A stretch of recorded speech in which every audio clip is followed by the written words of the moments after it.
Folks, welcome back. As I hope I told you in the previous segment, my guest right now is someone many of you will know, but some will not. His name is Bear Grylls. That's his real name, and we're going to get him to explain it in just a moment. He has a book out called The Greatest Story Ever Told. Can you guess what that might be about? The Greatest Story Ever Told? In any event, Bear Grylls, welcome to the program. Hey, nice to be with you. Yeah. People who know you. They've watched you eat frogs and snakes and do all kinds of extraordinary things that none of us wants to do, but we're voyeurs. We enjoy watching others do it. If people don't know anything about you, and again, there are going to be some listening to this program who don't, they're going to say, "Who's this guy?" Where did you grow up, and how did you get to do the things that you're now doing? What is your story before we go further? So I'm British. I was brought up a little island off the south coast of the UK. My dad was a former Royal Marines commando, brought me up from a young age to climb, to love adventure. Survival was I don't know, learning old sort of skills and survival skills was part of that upbringing. After school, I joined the British military myself. I spent 4 years then with the British Special Forces with 21 SAS and had a free fall accident during that time. Eventually had to leave the military. Uh, Put a Everest team together. Climbing had been such a big part of my upbringing as well with my dad. We put an Everest team together. Two of us from that team reached the top. We had four people tragically lose their lives on the mountain. It was just a sort of a difficult time, but got back from that. I wrote a book on what happened up there. Uh, Somebody in America at Discovery Channel read the book. They said, "We know your background with all the survival stuff. Could we do a TV show where we drop you in the middle of nowhere with minimum equipment and you film the adventure, film what you do if you had to get out of there?" And I was like super wet behind the ears, hadn't got a clue about TV. I was young. I was 25 at this stage, just married, and actually said no 3 times to this producer to start with, just because I didn't know TV. And eventually, my wife, who's much smarter than me, she said, "You should try it at least." We went, I went, small team, and they ended up, Discovery Channel put it out late at night one night, no marketing. And the timing was just, it was God blessed, it just flew. That was the start of Man versus Wild, which we did for 7 seasons with Discovery Channel. And on the back of that, then, I spent my whole career in the outdoors, in adventure, making TV adventure survival shows for NBC, for Disney, for Netflix, for Amazon, all over the world. It's been a huge privilege. And now we're in season 9 of Running Wild, where I get to take incredible, like Hollywood superstars and world leaders and really interesting people away on mini adventures, introduce them to the wild. And There's so many and that's world been my work. leaders. Yeah. I was going to say there's so many world leaders I can think of whom I wish you would take into the wild and leave there if you could. If you, I know in your contract you have to bring them back, but I hate that. And sometimes you have to break a contract for the good of the globe. Listen, Bear, here, let me ask you some really simple questions to begin, because I want to talk about your book. But simplest question of all, is Bear your actual name? Is that a nickname? Well, actually, it's a nickname. I was christened Edward. I have an older sister, 8 years older. My mum had like 3 miscarriages between us. By the time I came along, my sister was so excited. She decided I was going to be called Bear. 8-year-old girl, daughter, she seemed to win that argument. When I was about 6, I used to hate it. I used to wish I was much shyer than she was, much more extrovert, and I used to wish I could have a normal name. But actually, it's been a great name over the years. It's endured everything from sergeant majors to teachers to you name it. So yeah, it could be worse, but as a kid, I didn't like it. But But it's funny because it does seem sort of prophetic. I mean, the fact that you spent so much time in the wild, being named Bear, seems strangely appropriate, of course. yeah, I think that's right. It's been a great name. We have 3 boys ourselves now, and they all have pretty unusual names. We have Huckleberry, we have Marmaduke, and we have Jesse. Jesse for the UK is actually much more unusual. I know in the US, it's a much more common name, but Yeah. I always figure our boys, they might not get the job, but they get the job interview at least. You're going to want to meet them, and they're great boys. They're good fun.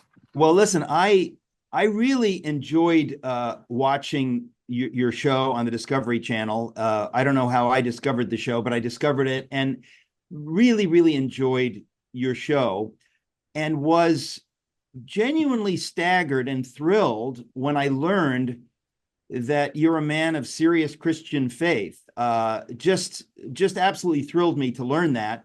So I have to ask you as well, before we get into your book and what you're working on now, how did you come to faith? How did that come to be central in your life? Well, it's I don't know. I think as a young kid, I had a really natural faith. I never questioned. It was like I just knew something good was out there and it was for me. Then I went to school, age like I had to go to boarding school, aged about 8, and we had very formal church and chapel every day, and it was half of it was in Latin, and the pastors would be wearing their white cloaks, and I just thought, wow, I've got God wrong. God speaks Latin, and he looks down his nose at me from on high, and I kind of threw faith out of the window. But aged about 16, I remember my losing my godfather, who was like really close to me. He was like a second father to me, and he died out of the blue. And I remember just being so upset at that time, like going down the end of these like school grounds and finding this tree and climbing up it on my own and just saying, God, I wish you were like I knew you when I was young, and it was free and it was beautiful, and I just really need you now. If you're there, please be there. And it didn't even have an amen or anything like that, but I now understand it's the only prayer you ever need. It's a prayer of salvation, and nothing like crazy happened. Just small things, but from little acorns big oak trees grow, and faith just started to burn from little ember, and it grew, and it's just been a beautiful, empowering part of my life ever since, through many expeditions, through my military time, through to the TV journey, through to my family time now. And I don't know, I can't imagine life without it. People say, what does faith mean? And for me, it's like trying to describe blood. It's like try living without it. It's like it's not window dressing. This is inside. This is the light in my life, and it's a streak of steel we all sometimes need in life. And I don't know, I don't want to do life without the Almighty. So it's been a quiet but powerful part of my career and part of my life ever since that moment. Well, of course, which leads us to your new book. And now, most people listening to this program, certainly when we hear the greatest story ever told, we think of a beautiful film starring one of my favorite actors, Max von Sydow, who plays Jesus. But your book is not based on the film, but it's related to it. What is this book, this new book called The Greatest Story Ever Told? But it's telling the story of Christ for a new generation told afresh, and it's written almost as a thriller. In fact, a pastor wrote to me the other day and said, wow, this is like John Grisham was tasked with writing the Jesus story. And I thought that's a good summary, because I don't know, I think so many of us, even of faith, we don't actually know the real story of actually what he went through. We tend to know stories like the Good Samaritan or the Nativity or the crucifixion. But actually, when you get into it, it's this isn't potentially the greatest story ever told, or could be. If this is true, it changes everything. It changes our lives. It changes our friends' lives, our relationships, our families, our futures, how we build our career, how we approach life and risk and adventure, and it changes everything. So I don't know. I kind of wanted to tell it as it is. I think we've had 2,000 years of sanitizing a lot of the story, and if people are new to faith, they kind of like, and I'm the same. You grow up with the Christmas version of it, where it's all very kind of nice, but actually the real Jesus was incredible, and like I don't know, this story blew me away, and I thought people don't know this, so I'm going to write it like short chapters, super punchy, 100% theologically accurate. I mean, that was a tough part of the book. We worked with about 15 incredible theologians from around the world to get this absolutely right. we just filmed a whole series of with The Chosen, with that great TV show. I did a bespoke version of Running Wild where I took all of the main characters of The Chosen on adventures, and those TV shows come out early next year. But getting to know The Chosen guys was really beautiful, and working with their theologians to make sure the book is accurate and right was really important. But it's already superseded my wildest dreams. I mean, my dream is that every person on the planet reads this story, because it's, as you know, it's transformational. It's truly mind-blowing and unputdownable. But It is. Forgive me. We're going to go to a break, folks. I'm talking to Bear Grylls. That's his real name. We'll be right back.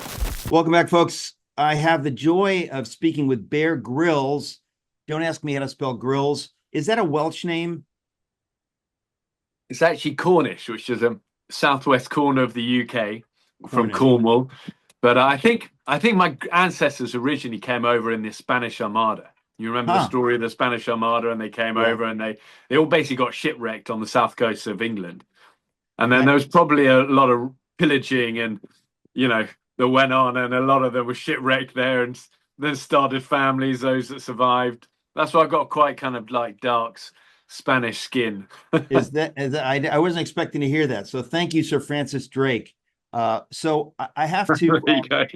I want to ask you. You were talking about the book, The Greatest Story Ever Told, and you're quite right in saying that many of us we grew up with a sanitized, I would say, religious version of it. And the first time I really heard about that idea was C.S. Lewis, when he describes writing the Chronicles of Narnia. He wants to take this extraordinary true story away from, I think he calls it its stained glass Sunday school trappings, and tell it afresh. Yes, so that's a that great people phrase. can actually hear it, so people can actually receive it for what it is, because it is genuinely the greatest story ever told, but oftentimes the greatness of it is obscured because of these the religious trappings. They become so familiar to us that we don't really hear it anymore. And so it sounds like that's what you have done in the writing of it. That's so true, isn't it? I think it's a good description by C.S. Lewis. But the response by people has been unbelievable. I mean, literally just before I was logging on, chatting to you, I was looking at an email came in from a 70-year-old guy who's been one of the most successful CEOs of one of the biggest companies in America, and he goes, "I've been a churchgoer all my life in Texas, and it's been part of my life, but I have never read it afresh like this. This is the story. This is history, his story." And he goes, "I read this and I've been crying. My wife thinks I've been having a breakdown, but it's because I've always known the religious version from however good a sermon is. Often but it's in church and it's from a pulpit, and the actual character of Jesus was so wild and so empowering and so free, and so why did just regular people fight to be close to him and just want to touch his cloak? And why did this religious elite fear him so much?" And I wanted to answer some of those questions and tell the story as it would have been. I mean, the shocking thing is, you actually get into this, you realize the average age of the disciples, and I tell the story from the perspective of 5 people that knew him best. But the average age of the disciples, they reckon, was between 15 and 25.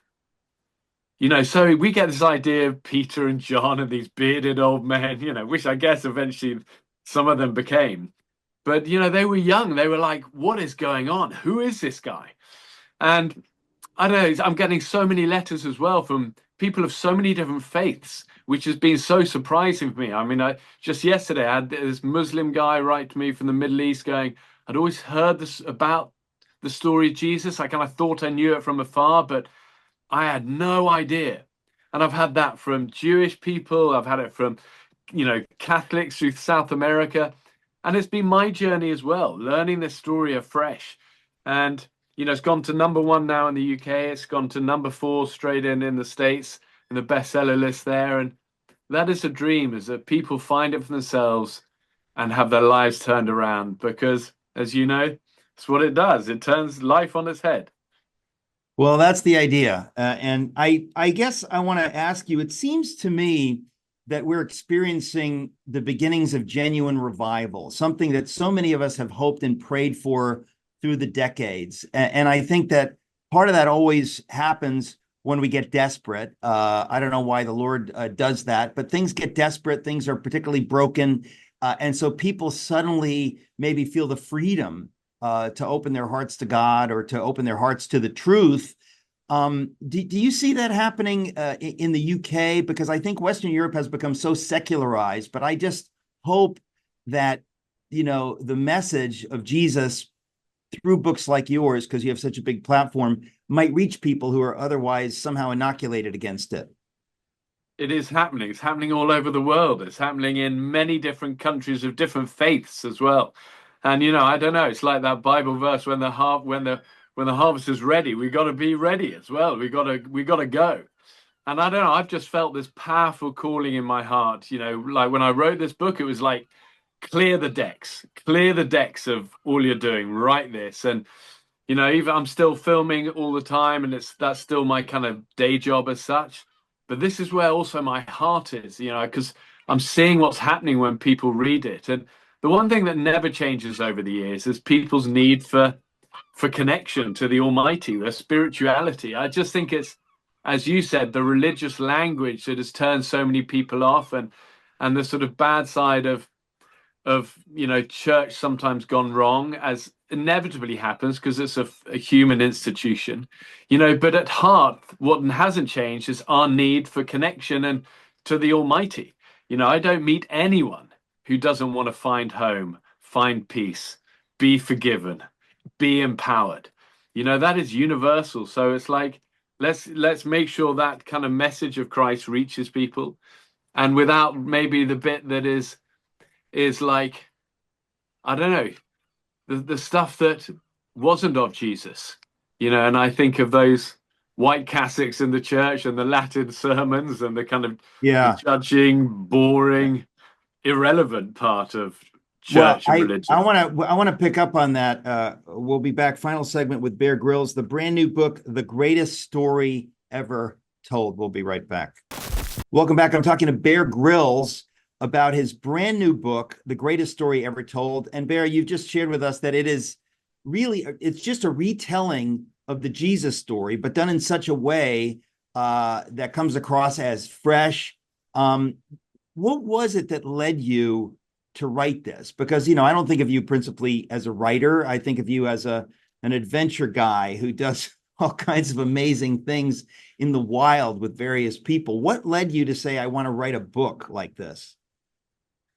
Well, first of all, that kind of, the adventure stuff has been my life and it has been my job. But you unpeel that a bit, I've learned over a lifetime of adventure is that I need help. I don't want to be out there alone. I want to be empowered. I want to be connected to the Almighty. I want to understand nature with fresh eyes. And so spirituality and my Christian faith has always been at the heart of what I've done. But in terms of like, why is this important now? I just think there is such a hunger. People are so hungry for it. And one of the things I want to say as I ask this question is that because you have such a profile, you're a known figure. To me, it's that much more important that people who are well known as you are speak about their faith, because you give permission to people who are kind of wondering, I don't know, do I want to be serious about God? Well, then they discover that somebody that they like you is serious about God. So maybe it's okay. And so I'm thrilled that you chose to do this and that you've been outspoken about your faith. But what led you to say, this is the form that I wanted to take right now, that I want to actually write a book that tells this story? So, so that faith has always been there, but I think I'm not scared now to share that. I know kind of often I think people with public profiles sort of maybe get nervous with that, but it's kind of like, I don't know, I'm just not scared anymore, just to be honest and say the truth. And my faith has been a real backbone to me, to my life, and helped through so many things. And if that can help people, it would feel strange not to share that. So, and also I think I have so many friends who kind of ask me about faith, and they might not know the Bible, they might not read the Bible. And it's hard to recommend to people just like, here you go, read it. I mean, it can be for you and me with a faith, when we open it, it's honey and it's beautiful. But I think if you're not there, it's kind of cold to boiling in one step. And I think the beauty of the response I'm getting from The Greatest Story Ever Told is that it's so accessible for people, and that it's so easy to recommend to friends, maybe people who don't have a faith, or who are inquiring or inquisitive, or maybe in need of that sort of faith and light in their lives. It's easy to recommend. It's short. Each chapter's 2 or 3 pages. I mean, that's how I read. I have a super short attention span. And I don't know, I want it to be that bridge, I suppose, into a world of kind of faith and empowerment and life and light. It's very funny. I wasn't going to bring it up, but the first book I ever wrote, it was exactly the same reason that of what you described. I thought to myself, I know so many people, and this is 20 years ago, but I know so many people that they're open to the idea of God, but they wouldn't know where to begin. They have questions. They're maybe afraid to ask the questions.